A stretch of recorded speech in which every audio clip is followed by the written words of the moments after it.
Micrófono. Muy bien, muy bien. Vamos entonces, con el favor de Dios, a empezar esta nueva clase. El tercer tema nos corresponde ahora, muy importante porque aquí nosotros vamos a mirar información que está en el manual que se les hizo llegar, ¿no? Anteriormente, información muy importante acerca de la formación de esta segunda etapa, ¿no? De esta segunda etapa que es muy importante, porque la primera etapa, como hablamos, con la llegada de José de Arimatea, en el año 63. No tenemos mucha información, justamente por la invasión de los anglos jutos de sajones, que pues habían destruido, ¿no? Con la información de la organización que la iglesia tenía sin duda. En- Sin embargo, la referencia, ¿no? La referencia más importante es el Concilio de Arles del 314, donde aparecen tres obispos ingleses en ese concilio que fue solicitado por Constantino.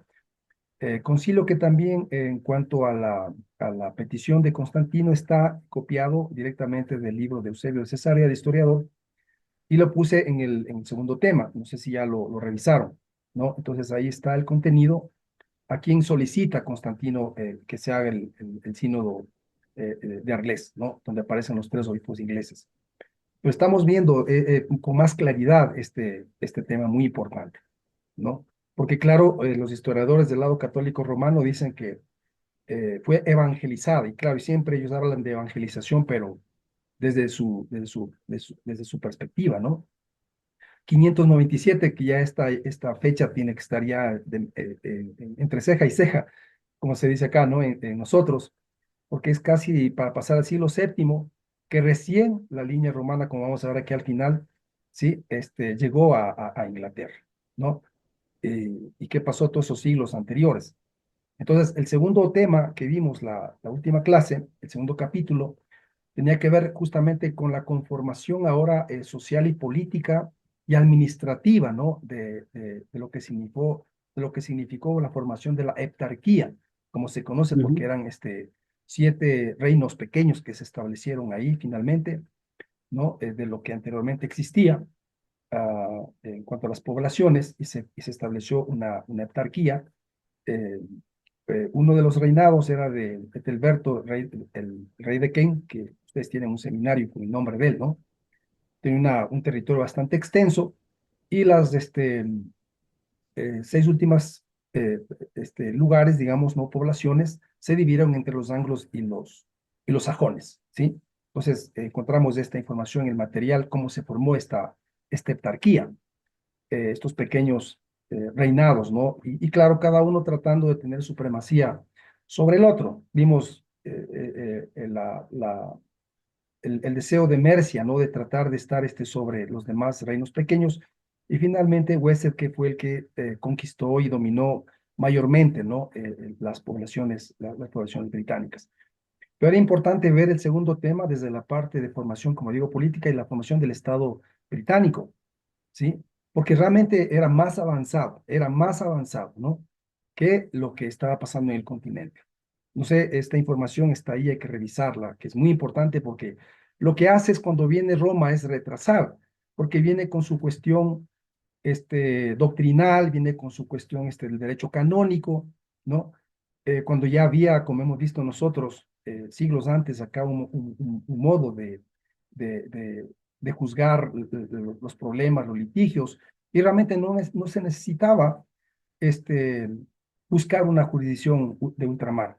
Por eso no debe sorprendernos la decisión de Enrique VIII, y eso debería estar claro para nosotros, y también para la Iglesia romana, ¿no? Que atribuye a Enrique VIII que formó la Iglesia Anglicana. Entonces, no hay mentira más grande que esa, porque justamente analizando el pasado, Enrique VIII, Guillermo el Conquistador, cuando en su momento también ya veremos este rey normando, eh, exigía a Roma, ¿no? El pago de anatas, el pago de impuestos, la entrega de más territorio que daba a la iglesia, a los obispos, ¿no? Eh, de Roma. Entonces hubo oposición, ¿no? Hubo oposición, por supuesto, porque en base al estudio de la historia, se dieron cuenta que nunca hubo tal situación que Roma había dominado de esa forma, ¿sí? Así que esto no es un asunto nuevo para Enrique VIII. Y si no analizamos nosotros todo ese proceso, entonces vamos a lo mejor a caer también en la mentira. Es decir, entonces aquí no hay diferencia, solamente es que los anglicanos tenemos esposa y los romanos lo que quieran tener, ¿no? Lo que quieran tener o no tener, ¿sí? Pero esa no es la diferencia, como dice este sacerdote episcopalino que hemos hecho referencia algunas veces, el tal padre Alberto, no sé si se acuerdan de él, que era un sacerdote romano ahí en Miami, ¿no? Sí. Muy conocido y todas esas cosas se hizo este episcopal y hay un reportaje donde él dice que no hay diferencia sino solamente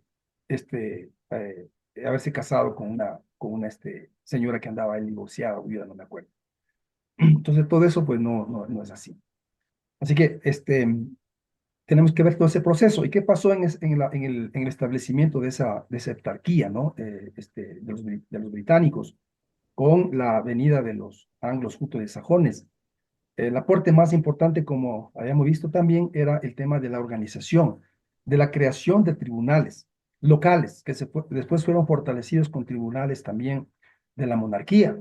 Entonces ya había una forma, ¿no es cierto?, legal, una jurisprudencia con la cual solucionar y resolver temas relacionados tanto con lo civil como el eclesiástico, porque estaban vinculados todos dentro de la sociedad. Entonces no había necesidad, como digo, de tratar de buscar, ¿no es cierto?, un sistema jurídico que pueda resolver estos asuntos, ¿sí? Por eso cuando no se resolvió lo de Enrique VIII, que me parece que pasó como 6 años buscando la anulación legítima, por cierto, yo pedí que alguien investigue sobre el tema ¿no? La anulación legítima de él porque se manejaba un criterio de derecho canónico y el Papa pues no estaba en autoridad de ir en contra de la misma Biblia y otorgarle un permiso para que él pueda casarse con la viuda de su hermano.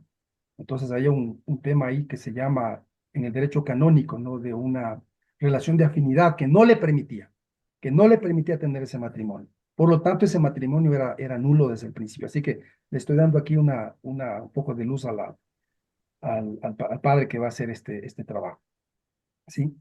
Entonces se formó el derecho común, el derecho constitucionario, ¿no? Muy importante para los que manejan, como el arzobispo Rosso mismo, César, que sabe sobre el tema del derecho, ¿no? No tienen el derecho continental. Y fíjense que los países que están ahora con esta relación histórica que tuvieron con Inglaterra como Estados Unidos, siguen manteniendo esa misma forma de trabajo en la parte jurídica, ¿no? Por eso es que el presidente Trump no recibió una sanción con respecto a los delitos por los cuales fueron condenados, porque no había ley para hacerlo, porque la ley se va haciendo sobre la base de la costumbre, ¿no? Entonces a veces uno entiende esto, qué pasó y por qué siguió siendo candidato a presidente y ganó la presidencia, ¿no? ¿Qué sucedió ahí? Entonces ese modelo, ¿sí? De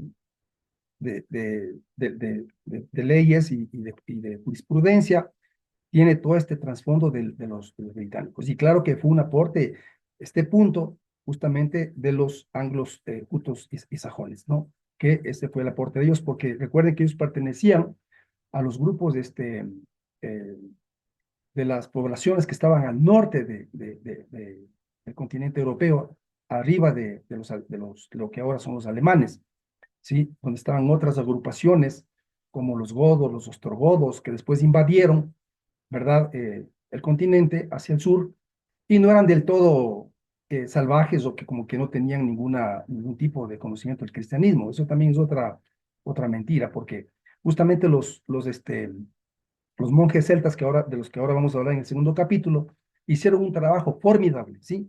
Un trabajo formidable en reevangelizar o recristianizar primeramente Inglaterra, ¿sí? Conquistar para el cristianismo Escocia, Gales, en un proceso, ¿no? Importante de tiempo, y también recristianizaron de alguna forma el continente, ¿sí? Y avanzaron también hacia la parte norte de los germanos de Alemania. Así que había un tipo de cristianismo, y cuando digo un tipo de cristianismo, es que había diferentes líneas, ¿no? Diferentes líneas en cuanto sobre todo al tema del mesianismo, que es un asunto, como algún momento les dije, para mí apasionante porque uno toma solamente una línea del mesianismo, pero no ve las otras, ¿no? Y una línea del mesianismo, por ejemplo, para los judíos era la independencia, ¿no? La independencia, sobre todo para los judíos que estaban establecidos en, este, en la tierra de Israel, en Judea. Ellos esperaban un Mesías militar. Para los judíos de la diáspora estaba mejor un Mesías pacifista, un Mesías universal, pero que no les complique la vida que ellos ya tenían un poco cómoda, ¿no? En esos lugares. No sé si alguien quiere preguntar algo, parece que alguien escribió, ¿no? ¿Nadie quiere preguntar algo? No, ¿Hola? tranquilo. Yo No, estaba parece que, saludando ok, y compartiendo en el chat el módulo, ya, el librito, por si alguno lo quiere abrir para seguir lo que estamos hablando. sí, muchas gracias, ¿no? Estamos en el capítulo tercero. El capítulo tercero, sí. Entonces, yo decía, ¿no? Porque es importante ver que habían diferentes líneas de lo que es el mesianismo. Y eso sería materia también de estudio en un momento, ¿sí? El trasfondo judío del cristianismo. Y ver esa unidad antes del siglo cuarto, todo ese proceso de unificación hacia dónde, ¿no? ¿Dónde realmente debemos unificarnos?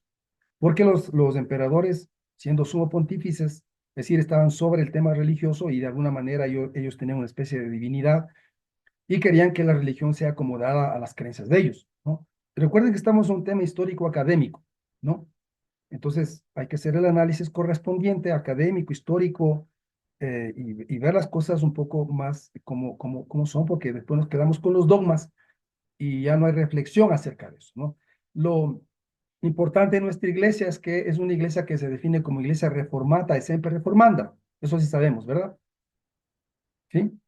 ¿Qué significa? Que pues nada está dicho, ¿sí? Sobre la base de la investigación, sobre la base del estudio, se puede encontrar una mejor definición de las cosas, pues se puede pues ponerlo, ¿no es cierto?, a consideración y deberíamos hacerlo, pues la consideración y ver si es que esto se mantiene o no. Es decir, los dogmas deben ser una cuestión no fija, como la iglesia romana lo tiene a través del magisterio de la iglesia, sobre todo, ¿no? Porque está a la par de la revelación de la escritura para nosotros, ¿sí? Entonces, pasa que cuando digo había una forma de cristianismo, es que había una forma de cristianismo en referencia a que, pues, se discutía sobre el tema de la divinidad de Cristo, sobre el tema de la Trinidad. ¿Y esto por qué? ¿Por qué? ¿Por qué había este tipo de cosas? Porque había más, un poco más de relación, o no un poco, sino mucha relación más bien con las creencias de la iglesia egipcia, de la iglesia siria, de la iglesia del Mediterráneo, hasta llegar justamente a la tierra de Israel. ¿Por qué había discrepancias? Es decir, no es que no había acá una cuestión litúrgica, fechas eclesiásticas, ¿no? Eso había y muy diferentes a la iglesia de Roma. Entonces, claro, Roma trató de desdibujar todo esto a partir del sínodo de Whitby en el 664. Después se fortaleció más adelante con el sínodo de Edford, ¿no? Me parece que es en el 664, en el 670, se fortaleció, sí, para esconder, ¿no? Las diferencias abismales que habían entre la iglesia británica celta con la iglesia romana. Claro, entonces viene Roma, 527, ahí recién se cristianiza las Islas Británicas. Esa es la idea que se ha tenido, ¿no? Y ve del Venerable, que es un historiador inglés, un poco ve de esa manera, ¿sí? A mí un poco me desilusionó ver del Venerable, porque yo traté de encontrar información, porque tiene un aporte, aparte de los otros que hizo importantes, ya un poco adelantado a la ciencia, que se llama La historia eclesiástica del pueblo de Inglaterra, pero él se centra en el punto de que fue evangelizada por Roma, ¿no? Y eso no es así. Entonces, el primer momento de evangelización, el mismo movimiento de José de Arimatea, con las creencias, yo siempre defiendo esto y digo con las creencias originales. Recuerde que yo tengo 3 viajes a Israel por cuestiones académicas, tengo convenios con algunas organizaciones allá. Estuve con el Gran Rabino de Israel en el año 2009, compartimos unas ponencias, después lo volví a ver en Colombia, en Bogotá. Estuve hospedado en el casino de los militares, ¿sí? No sé ni cómo llegué, me fueron a recibir al aeropuerto y fui allá con mi esposa, ¿no? Y ahí compartí nuevamente con el Gran Rabino de Israel. Entonces, después entré a estudiar hebreo bíblico porque vi la necesidad de profundizar más. No, y no por acercarme al judaísmo como tal, sino por tratar de conocer mejor los conceptos originales. Ahora, los ingleses tienen mucho apego al tema judío. Recuerden que los hijos de los reyes últimos, de la reina Isabel, que falleció hace 2 o 3 años, los hijos de ellos, los príncipes, eran circuncidados. Tal que en el funeral de la reina Isabel que se hizo acá, el embajador Chris Campbell me invitó a mí a dar el mensaje de rigor. Yo lo tengo grabado, eso les puedo enviar si les interesa, qué mensaje compartí por los funerales de la reina Isabel, y no le invitó a la iglesia episcopalina, arzobispo César.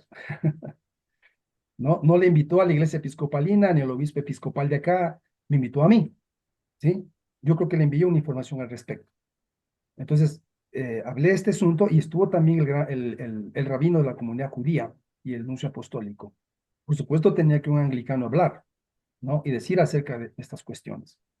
Entonces, ya hablaremos de ese tema en la formación del texto bíblico y de la traducción también de la Biblia de Rey Jacobo, que llegaremos hasta allá en el siglo XVII, ¿sí? Que fue el aporte de él y las fuentes de donde se tomó para hacer esa versión, que son muy importantes. Y es del texto masorético con el que yo estudié en la Universidad Hebrea de Jerusalén, que es la Biblia hebraica Stuttgartense. No sé si sabían de esta Biblia, esta traducción. Aquí se aprende hebreo bíblico quien no conoce el hebreo, porque ustedes saben, el hebreo solamente tiene consonantes, no tiene vocales. Claro, para pronunciar sí, pero para escribir no. Cuando uno va a Israel y ve la chin, la lamel y la mem, dice, ¿qué es esto, no? 3 consonantes, ¿cómo pronuncio? Pero ya el judío, el israelita sabe cómo pronunciar. Ahí dice shalom, ¿no? Tiene que estar la A y la O, porque un idioma sin vocales no existe. Entonces, el texto masorético fue la base del Antiguo Testamento, de la Biblia de Rey Jacobo, señor obispo César. Y en el libro que ustedes tienen, que le envió el señor arzobispo César, en el libro de Stephen Neal, que es un libro muy importante acerca del anglicanismo, justamente hace referencia acerca de este tema. Y por eso dice que los conceptos en este sentido son más relacionados con el judaísmo que con el romanismo, pues por supuesto, porque hay diferencias muy importantes, ¿no? Entonces, del segundo capítulo nosotros podemos rescatar principalmente el aporte que sería la formación política, social, en la parte legal, ¿sí? Con la formación de los tribunales locales, y esto se lo debe a Alfredo el Grande, también que hizo referencia a la clase anterior, quien tenía pues la ley judía, es decir, la Torá y también el Evangelio. Y sobre esa base se formó el derecho común, ¿sí? Así que nosotros manejamos un tema en el derecho canónico con otras proyecciones. El derecho romano, como ustedes saben, el derecho canónico, perdón, de la Iglesia Católica Romana está conformado dentro del derecho del continente, como se conoce. El Codex Juris Canonici, ¿no? El 6C, con casi 200, casi 2000 eh, códigos, que son inflexibles, no hay ahí capacidad de reflexión. Así que si se cae un pedazo de hostia, como decía la otra clase, consagrada en la alfombra y una mascota pasó y se comió, para ellos comulgó la mascota, ¿no? Porque no importa el receptor, que si tenga conciencia o no. Pues eso es como ven ellos de una manera cerrada. Entonces ese sería el aporte más importante para que podamos ver que con antelación, entonces ya había una costumbre, ya había una formación de no acudir a tribunales de ultramar para resolver sus problemas. Más bien cuando ya se unió a Roma, entonces esto retrasó ese desarrollo, esa evolución, ¿no? Del cristianismo británico, y más bien hubo un retraso porque Roma no está apegada a las cosas de la escritura.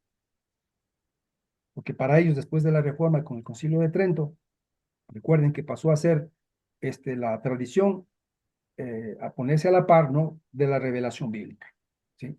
Entonces, eso sería un poco lo que vimos en la parte del capítulo anterior en cuanto a lo que sucedió en la formación de la unificación de Inglaterra. Ahora, entramos acá, el tercer capítulo, cómo se formó el cristianismo británico, ¿sí? Entonces, la primera experiencia fue nuevamente de José de Arimatea, de lo que no tenemos mucho conocimiento, qué pasó, algunas cosas que se pueden decir, ¿no? De lo que había sucedido ahí, unas por tradición del Santo Grial. Recuerden que hasta hay una película de esto, ¿no? Entonces, al estar José de Arimatea en en una torre, castigado ahí en Jerusalén por haber escondido el cuerpo del Señor, le castigaron de ese modo, entonces recibió una revelación que le dijo que él debe conservar, y se cree que los vasos sagrados, como se dice, ¿no? El cáliz y la patena, donde celebró el Señor la Pascua, fueron llevadas por él, ¿no? A Inglaterra, y que se celebraba en una capilla en Kent, al sur, donde hay los símbolos cristianos griegos de la xi y la rho, en griego, ¿no? La xi y la rho, donde se forma la consonante para decir Cristos. Entonces, este primer momento de la formación del cristianismo no tenemos mucha información, que me gustaría que ahí recabemos más, a ver realmente qué eran las creencias que se tenían. Y lo que dije anteriormente, las poblaciones del norte del continente europeo, ¿no? Al norte de los alemanes, los godos, los ostrogodos, los anglos, jutos, sajones, mismos, que pertenecían a los mismos pueblos tectónicos, ya tenía una forma de cristianismo, y esa forma de cristianismo era un cristianismo de tipo arriano. Claro, la iglesia occidental lo que hacía es, sobre la base de los concilios, descalificar a los que pensaban de manera diferente.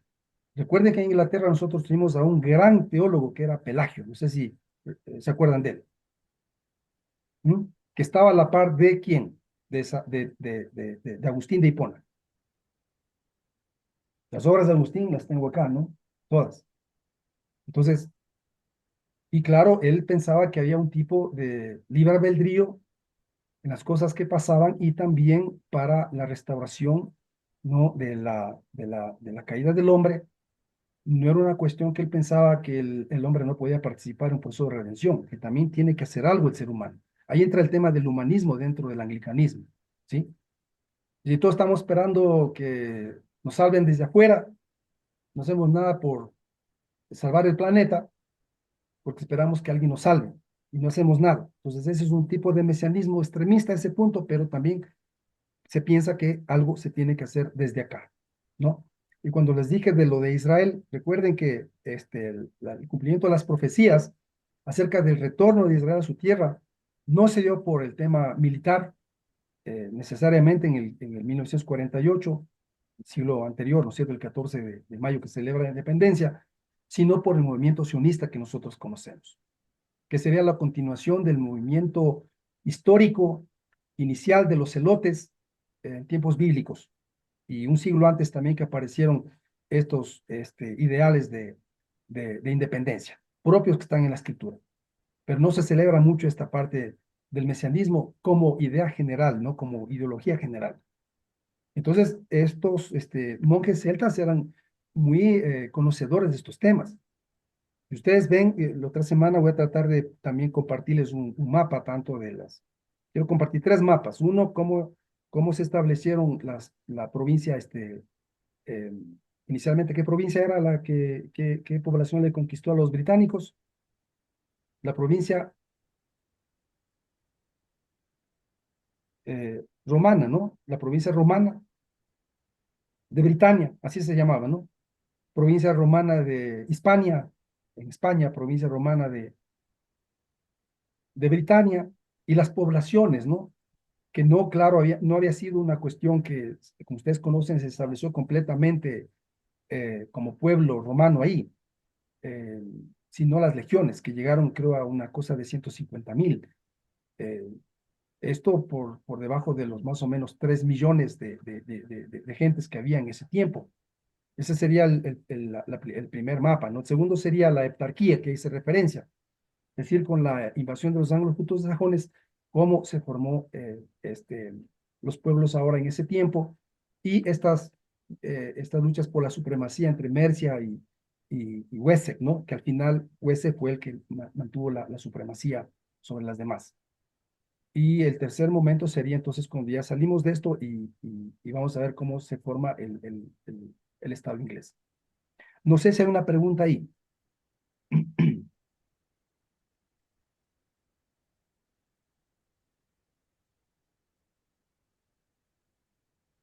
¿Y me están siguiendo? Sí, claro, pero yo no tengo ninguna pregunta. No sé si Término. alguien tenga alguna pregunta, parece que no. No sé si... Al término podemos. podemos revisar. Entonces, van a encontrar eso ustedes en el material que les envié, ¿no? La corriente celta, haciendo referencia aquí en este espacio a la llegada de José de Arimatea y todo lo que nosotros conocemos en ese punto, ¿sí? La primigenia cristianización de las islas británicas. Y vamos a hablar bastante, ustedes ven aquí, ¿sí? De los monjes celtas que vienen de Irlanda, específicamente porque ellos, ustedes pueden ver en el mapa, ¿no? Irlanda fue, por razones de situación geográfica, inconquistable, como se dice, ¿no? Inexpugnable para la conquista de diferentes pueblos, entre ellos los romanos que nunca llegaron allá. En esa lucha de conquista, recuerden que incluso se construyeron hacia el norte de las Islas Británicas dos muros, el muro de Adriano y después el muro de Antonio Pío, que son dos emperadores, ¿no? El Antonio Pío es más al norte, porque no querían que los escoceses, esta población que estaba en el norte, los pictos, ¿sí? Estas tribus, que sí también invadían de cuando en vez había conflictos con ellos, y siguen avanzando, ¿no?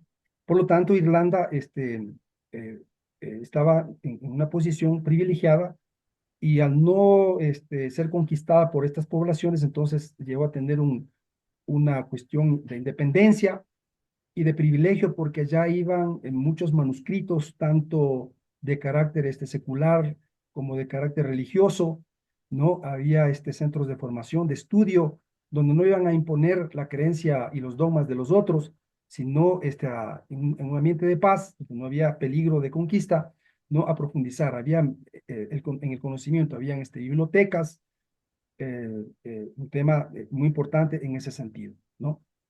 Y muchos fueron a prepararse allá. Por lo tanto, los monjes irlandeses eran cristianos que aportaron con este tema de la erudición, del conocimiento, ¿sí? Si se dice que Roma trajo un poco la organización de carácter diocesano que ellos manejaban, los irlandeses, los monjes irlandeses y también en Inglaterra, había otro sistema de organización, recuerdan que eran los monasterios, ¿no?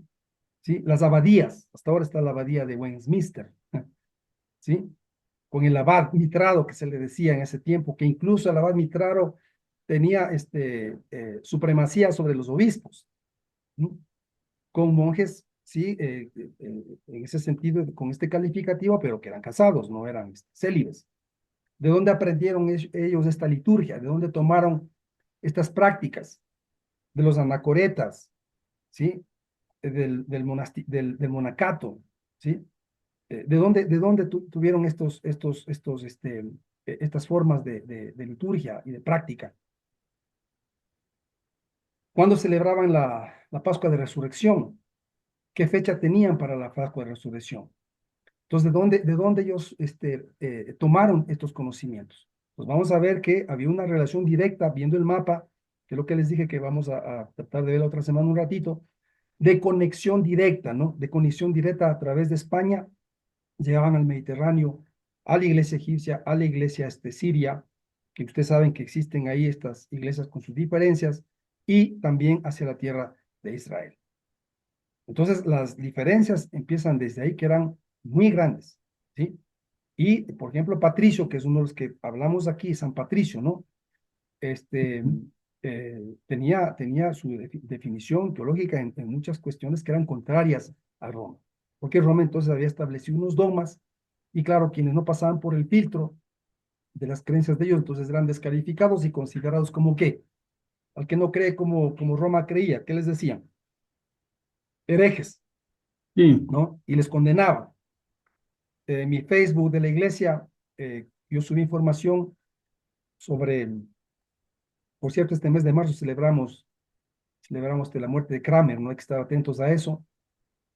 Eh, Se cumplen más de 500 años del sacrificio de Kramer, ¿no? Entonces yo subí información sobre la coronación de la reina primera de Inglaterra, la reina Isabel, perdón, y entonces alguien me puso reina hereje. Alguien puso reina hereje, ¿no? ¿Por qué reina hereje? ¿Cómo así reina hereje? Porque hizo cosas contrarias a Roma, porque tuvo una formación, en uno de los manuales que les di está la formación que tuvieron tanto ella, la reina Isabel I, que era hija de Ana Bolena, recuerden, y su hermano menor, que heredó el reino después de la muerte de Enrique VIII, que es el nombre de quién, Eduardo VI, ¿no? Eduardo VI, que gobernó solamente 5 años, Era murió a los era un 15 años. niño. Era un niño. Ya ellos Eduardo VI gobernaron por él, ¿no es cierto? Ya su tío, eh, Somerset, el duque de Somerset, gobernó por él, recuerden, porque era un niño, no podía gobernar, pero ya tenían formación, como dicen los historiadores, no protestante, ¿sí? Ya tenían otra formación, ya no se podía cambiar eso, estaba en proceso dentro del Renacimiento, dentro de la Ilustración. Había un contacto con los escritos antiguos, con la Biblia. Parte de los estudios que tenían estos niños era justamente leer la Biblia y que ellos hagan un análisis y expongan la comprensión de esos textos bíblicos. Entonces tenían un apego a la palabra de Dios. Cuando dicen que la reina fue una reina hereje, ¿en cuanto a qué? En cuanto a lo que Roma dice, no, Roma era el que estaba infestado de herejía, porque habían puesto creencias que no están respaldadas por la palabra de Dios, que es nuestro principio, y este principio, mis queridos padres y señor obispo César, este principio ni siquiera es de Wycliffe, al que hemos hecho referencia muchas veces, ¿no? De John Wycliffe, que hay una Biblia, 2 siglos antes de la Reforma, ya teníamos una Biblia de Wycliffe, una Biblia inglesa, ¿no?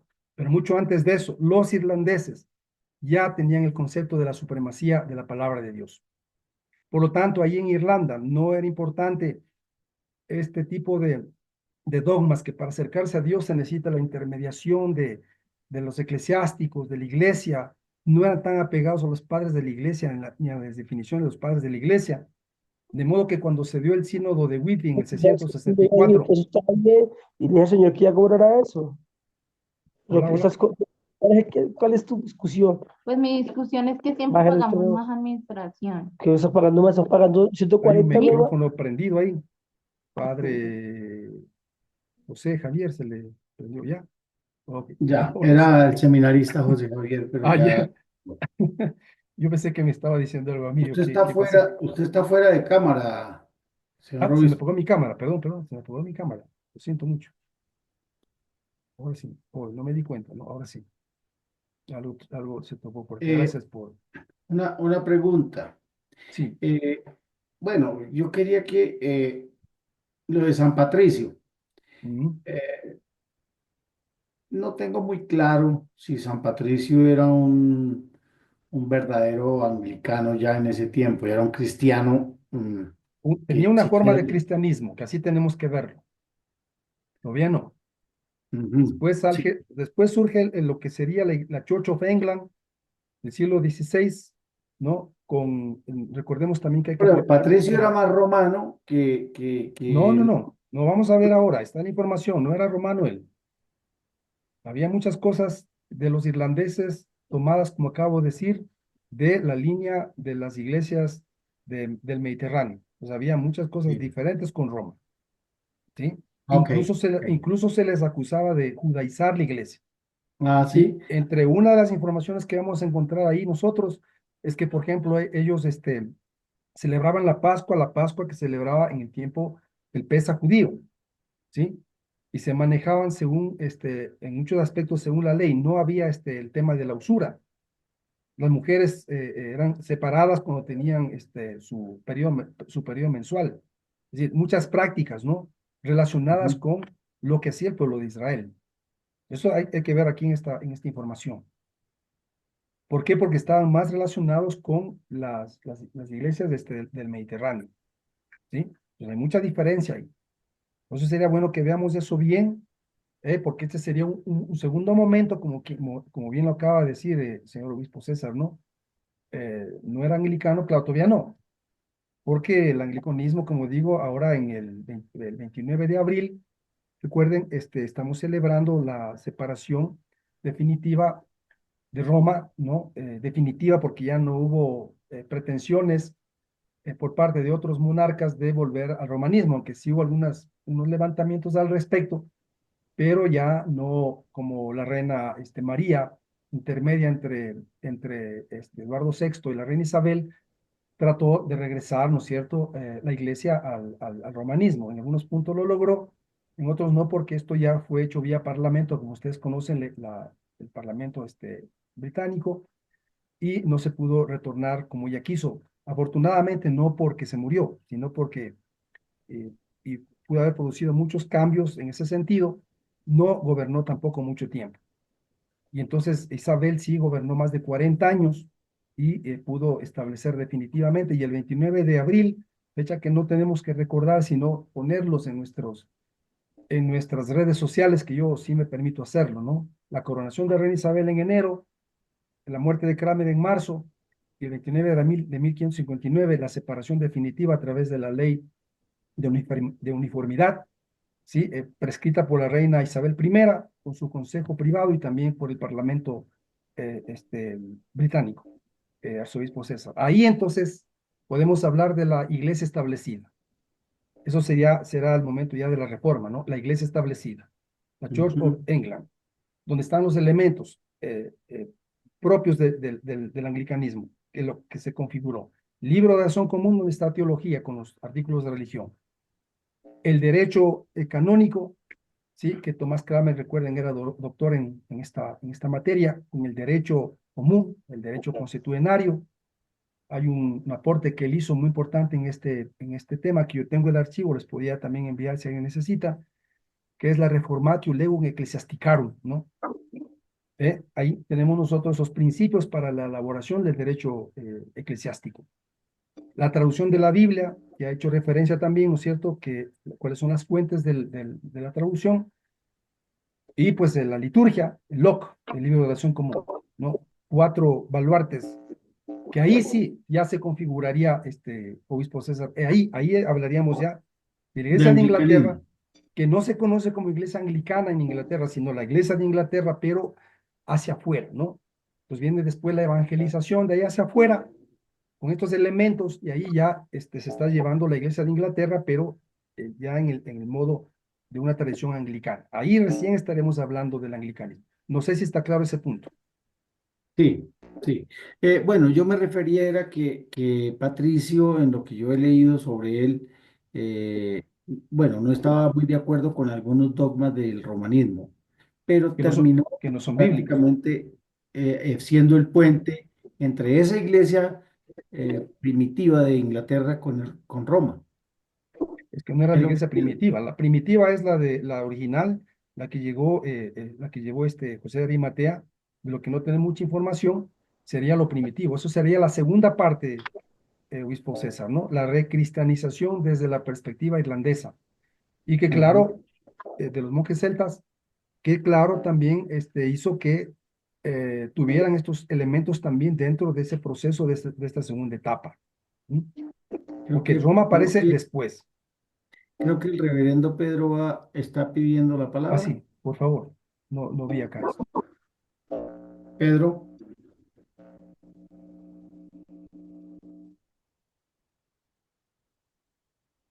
reverendo Pedro, ¿usted pidió la palabra?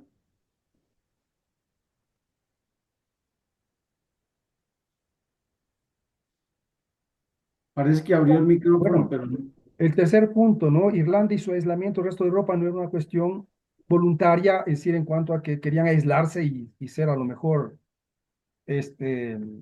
personas que no tenían, querían tener una conexión con el continente, era por razones de que no pudo ser conquistada, ¿no? Que tuvo ese aislamiento, pero no quiere decir que no hubo comunicación, como acabo de decir. Más bien desde ahí vamos a hablar de los monjes, ¿no? Iltu, Miniano, Patricio, que está más abajo, San Columbano, ¿no? Para Irlanda, para Inglaterra, Iltu para Gales, ¿no? Miniano para Escocia, donde se formó la primera universidad. Entonces, todo esto se trajo justamente de esa experiencia que en Irlanda se ha forjado en esos siglos, ¿sí? Entonces, Irlanda y los monjes ingleses y después Inglaterra lo que aportó es con la erudición. Y nosotros eso tenemos que también ostentar de manera humilde. No sé si se puede conciliar las dos palabras, ostentar y tener humildad a la vez, pero se puede tener una actitud, ¿no? de esa naturaleza porque realmente se formó en ese sentido. Así que no es que acá no hay formación, no hay estudios. El problema es que no hemos establecido los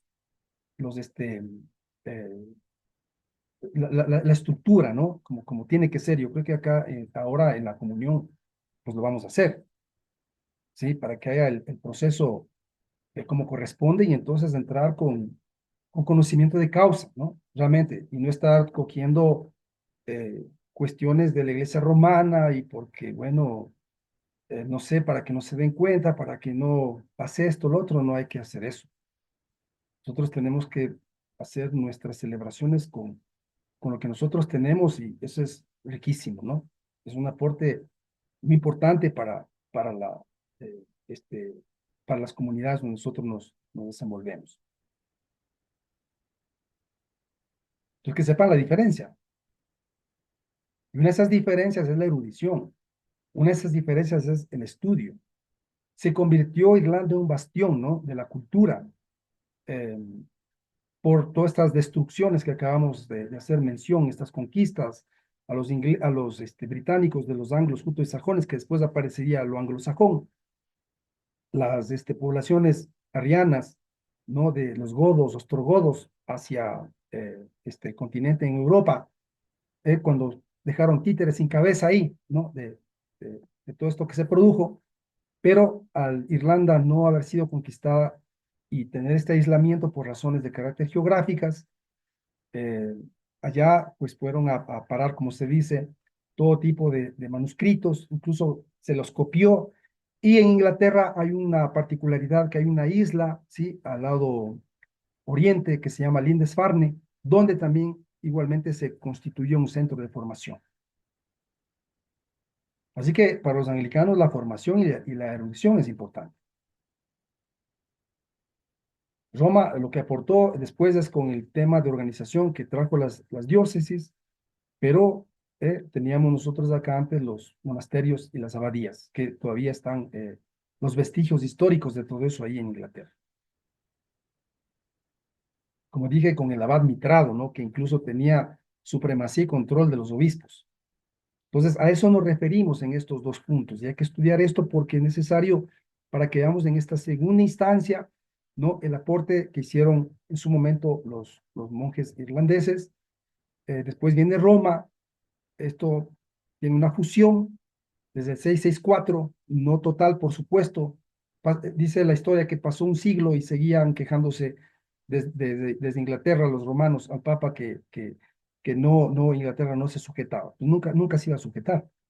Así que era cuestión de tiempo. Pasó algunos siglos para que se dé una separación definitiva, que para mi modo de ver realmente se retrasó mucho. Debía producirse esto antes, pero claro, son los momentos históricos por diferentes factores, como ustedes saben, ¿no? El Renacimiento, la Ilustración, en la Edad Media, en la Baja Edad Media, para salir entonces del oscurantismo, como se dice, y si el continente e Inglaterra habían caído en el oscurantismo, Irlanda no. Entonces iban a formarse los eclesiásticos, iban a formarse también la gente políticas de los nobles, iban a formarse ahí, porque había mucho conocimiento, mucha erudición. Y ahí no veían la necesidad, como dije, de los eclesiásticos, la intervención de la iglesia, la intervención de ángeles, ni nada de eso, sino una conexión con el Creador, con Dios. Entonces había bastante conocimiento en ese sentido, ¿no? Y su relación con Roma, sí, había una conexión, por supuesto, y en cuanto a la erudición y a los conocimientos, pues, mm, estaban a la par, ¿no? Con Bizancio inclusive.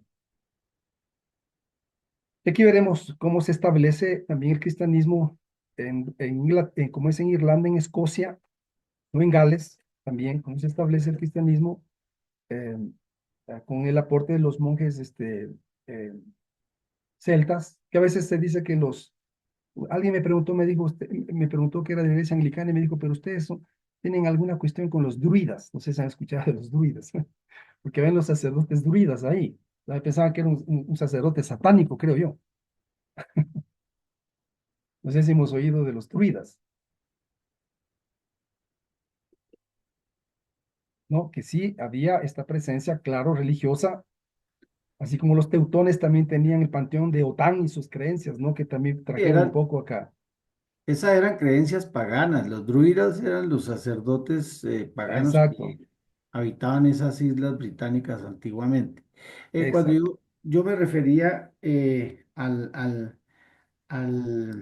¿cómo le digo? Al cristianismo británico antiguo, es el que diseminaron los irlandeses, precisamente, ¿sí? Sí, El cristianismo claro, que se diferenciaba del romano, ¿no?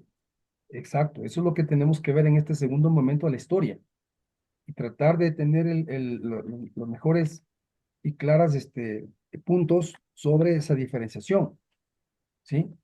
Porque Roma, desde el 664 con el sínodo de Wifi, trató de desdibujar, es decir, a ver, no solamente había diferencia en el cálculo de la Pascua de Resurrección, en la forma de bautismo, de administrar el bautismo, había diferencia en el tema de la tonsura, ¿no? Porque ellos mantuvieron la forma de los druidas, ahí sí, ¿cómo se llama? El raparse la cabeza, eh, y alguna otra diferencia, dijeron, era eso solamente la diferencia.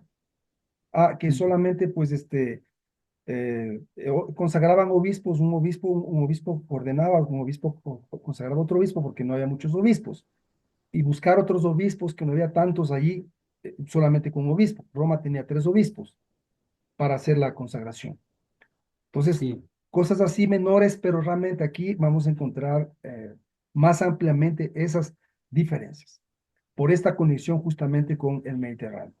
La liturgia celta, ¿de dónde tomaron la liturgia celta? ¿Qué liturgia tenía? Porque todo esto vino también a Inglaterra. ¿Cómo surge el libro de oración común? Veremos en el capítulo que corresponde a esto, ¿no? ¿Qué es el trasfondo del libro de oración común? ¿Qué liturgia tenía antes? Se manejaba la liturgia romana, ¿sí? Entonces, pero había ya una identidad, ¿sí? eh, de los monjes celtas en estos temas de doctrina, de organización, de los monasterios, de los abades, que también fue llevado a Inglaterra en su momento, que hasta ahora, como digo, podemos históricamente ver que hay abadías o no hay abadías en Inglaterra. No vamos a decir como la UNESCO en su momento para desconocer la historicidad del pueblo de Israel, dijo que Israel no tenía vínculo histórico con el monte de Sión. No sé si se me apagó otra vez. No sé si algún momento vieron esa información. Y por eso Israel se salió de la UNESCO, ¿no? Porque decían que Israel no tiene vínculo histórico con el monte de Sión. Entonces, cambiar la historia, ¿no? Y entonces dijo Netanyahu, es decir, es como decir que Egipto no tiene vínculo histórico con las pirámides, o como que China no tiene vínculo histórico con la muralla china. sí. Pero se dicen cosas, ¿no? De esta forma para desdibujar y decir que no ha habido mayor aporte.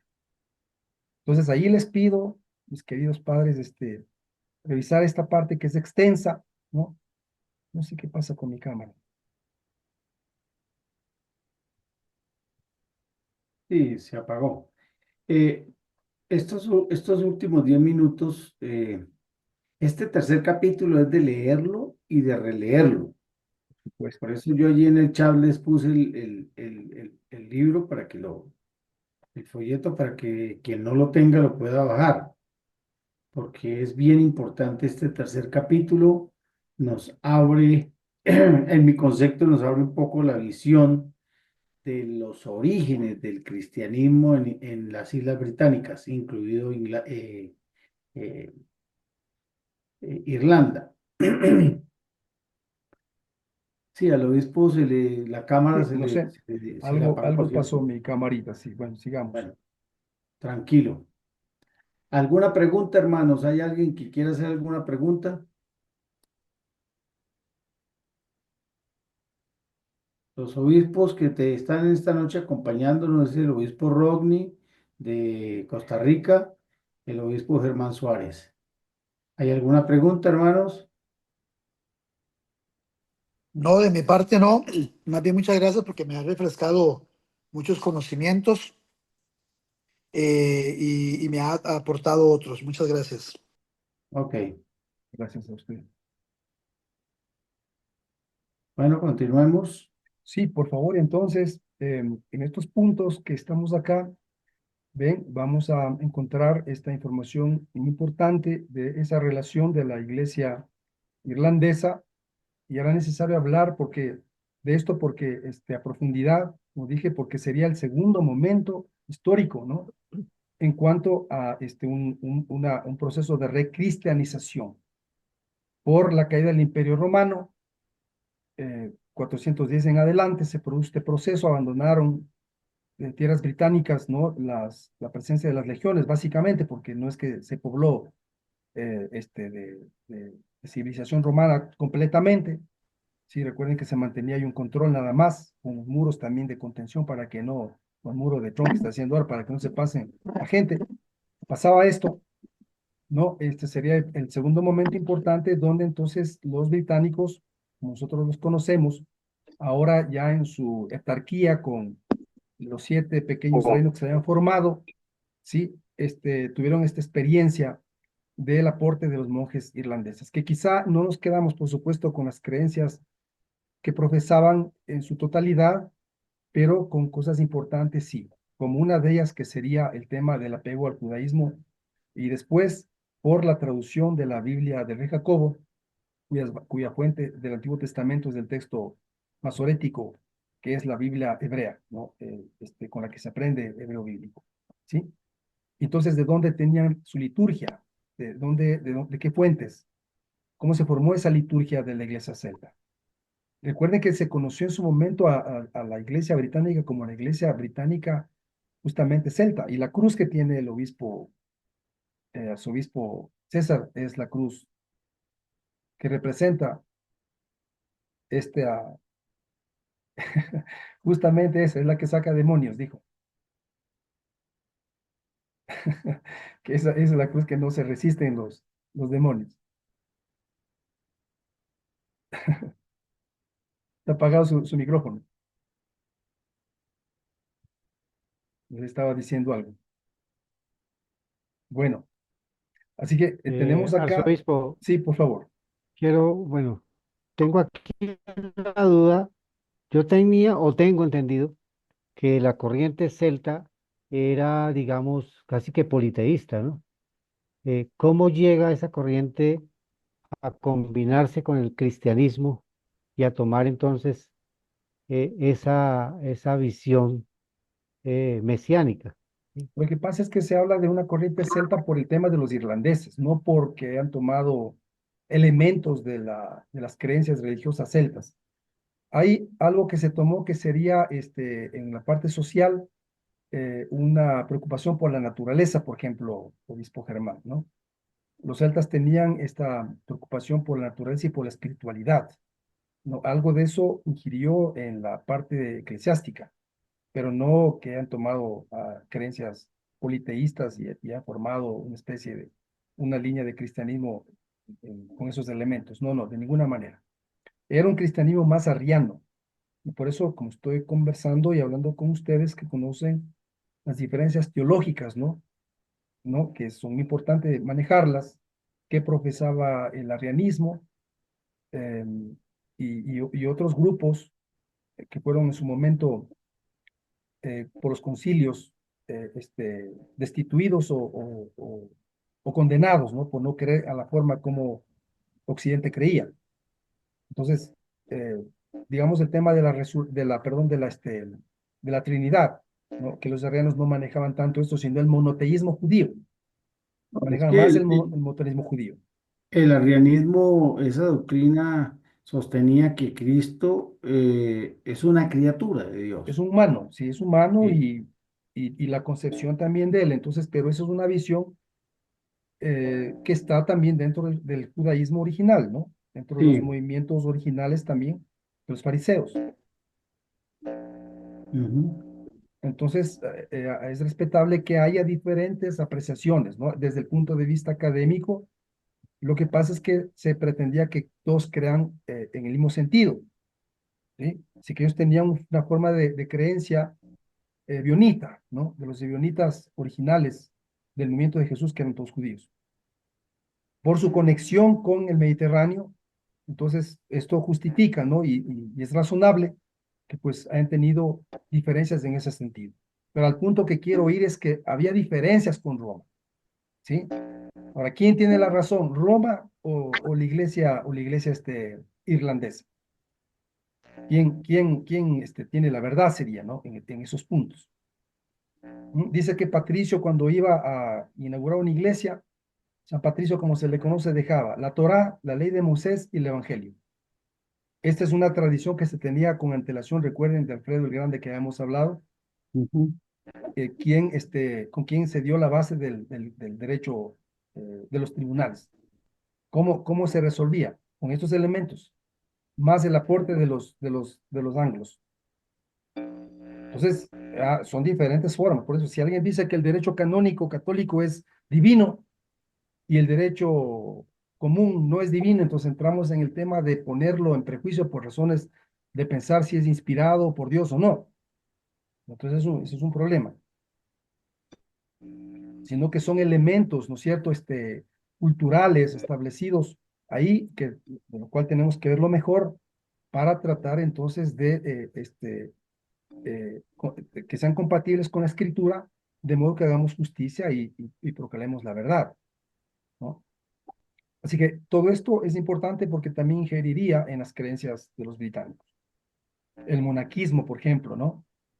La iglesia celta y la tradición nazarena, es decir, incluso todavía más relacionada con las creencias originales. El monacato irlandés, ¿sí? Los anglosajones en Inglaterra, la iglesia celta y la sucesión a Roma, que sería más adelante, y la autonomía eclesiástica de la iglesia celta. La última corriente, la corriente romana, que es poco lo que dedico ahí porque eso nosotros ya conocemos. Y lo que, pues, en su momento el Papa Gregorio, ¿sí? Consideró que se debía hacer una evangelización supuestamente porque pensaba que no había cristianismo ahí, ¿sí? Y aprovechándose de la relación entre Telberto de Ken y su reina, la esposa, la reina Berta, que era ya bautizada, entonces hizo que, pues, ingrese y les bautice a todo el mundo ahí. Ujú. Eso sería, sí, poco la explicación resumida de este tercer capítulo, mis queridos hermanos, arzobispo y reverendos padres.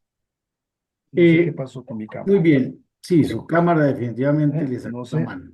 sí, me sacó la mano ahora, pero bueno. Hermanos, vuelvo y les repito, este tercer capítulo es para que lo leamos juiciosamente, lo analicemos, si hay alguna pregunta para la próxima clase. Algunos hermanos tuvieron problema en la conexión, el reverendo Pedro, el reverendo Alexander, aunque estuvieron muy pendientes, se les cayó la señal, pero espero que podamos enviarles Sí, la ahora grabación de la clase ya para le que grabamos. estén al tanto. Sí, lo grabamos para, Entonces, el próximo, estamos atrasados sí, por la enfermedad una de tu clase. esposa. Sí, una Sí, clase estamos haciendo. Sí, vamos a entonces, igualarnos para conversar con usted. sí, el capítulo 4 lo vamos a leer de una vez mañana, empezar a leerlo para que en la próxima clase podamos venir más preparados. ¿Listo? Les ruego, ya como punto final, sobre las 9 de la noche, que los que puedan hacer el depósito de la nueva mensualidad lo hagan para yo hacer un solo envío. ¿Ok?